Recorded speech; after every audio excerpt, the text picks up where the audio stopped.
You're watching Let's Chat. Coming up next month in September, it is PAD month. There's a couple of things going on relating to that. You may be asking yourself, what is PAD?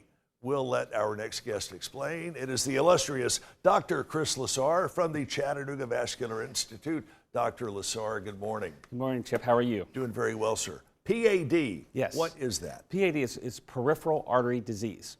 And the September is the PAD Awareness Month because it's very important in our region.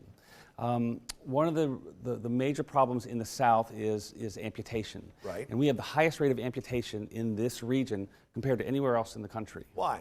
It's because of PAD, an undiagnosed PAD. So PAD is the same process in our bodies that cause blockages in the neck that cause stroke, or blockages in the heart that cause heart attack. It can block the circulation to your legs, and people can develop gangrene and lose their leg. What kind of symptoms would an average patient experience before they get diagnosed with having PAD? So we have a simple mnemonic. It's a blood flow mnemonic. It's flow, F-L-O-W. People with feelings of pain in their lower legs. That's not normal. That should be evaluated by your medical doctor. Loss of sensation in your leg is a neuropathy that can be related to lower blood flow. An open sore or wound that doesn't want to heal. If you cut yourself, within 4 to 7 days, you should start to heal. You have this healing process. Right. But if it's not healing on your foot, that's an emergency, a sign that there's not enough circulation. What are some of the risk factors that are associated with PAD? I mean, we know the excess weight, the smoking, the excessive alcohol use, but what above and beyond that? So, first of all, I think, Chip, you want to be healthy. You want to eat well, and you want to be physically active, and those are the things that are important to think about. But above and beyond that, if you have a diagnosis of diabetes or high blood pressure, high cholesterol, and if you are a smoker, you have to actively do something different. You can't just kind of say, yeah, I have that, but you actually have to manage that and take care of that, or else it will start to damage the artery, block the artery. You get hardening of the arteries, and then you're at risk of having strokes, heart attacks, and potentially losing your leg. And one of the things that your staff at the Vascular Institute of Chattanooga have had a reputation for years, when someone comes to you as a patient, you're not just treating that patient. By extension, you're treating their whole family. We are, and in the family I'm going to include is their physicians. I call it the community network, and so we engage with multiple different physicians to deal with that particular problem. Someone that has a blocked artery in their leg, potentially losing their leg, we can fix that. We can go inside that artery, fix it.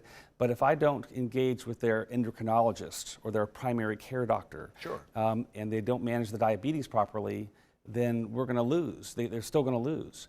So it's a team effort approach to deal with these problems. So PAD Awareness Month is coming up in September, and you have a couple of things that are going to raise awareness about that. Tell me. Absolutely. So we always do this every year. It's called the Victory Run, and this is for the people in the region that are financially compromised. They don't have the funds to actually care for themselves with this.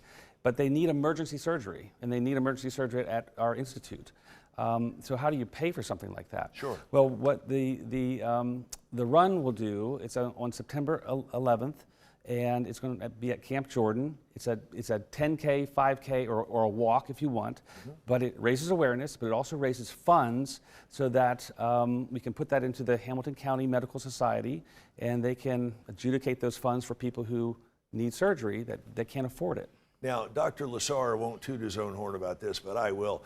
Dr. Lessar and his staff have been very actively involved in the Chattanooga-Hamilton County Medical Society for a number of years, as well as Project Access, which does help those, as you said, who have been financially compromised. And it's a shame that sometimes people's very lives can depend on how much money they have in their bank account. You guys are working to overcome that. There's a lot of challenges that we all deal with, but you have to kind of go at those challenges. That's the only way you win. Someone that's going to lose their leg, we fight for them. I mean, we've designed what we call an amputation prevention center. It's really the only regional center that does this. all the way even south of Atlanta, that they don't have that. So, but we're specifically designed to help people save their legs. Find out more about Dr. Chris Lessar and the great work they are doing at the Vascular Institute of Chattanooga. The information only a mouse click away, vascularinstituteofchattanooga.com, vascularinstituteofchattanooga.com. Dr. Chris Lessar, thank you so much. And we thank you for joining us. We will see you back here tomorrow morning at 10 for more Let's Chat.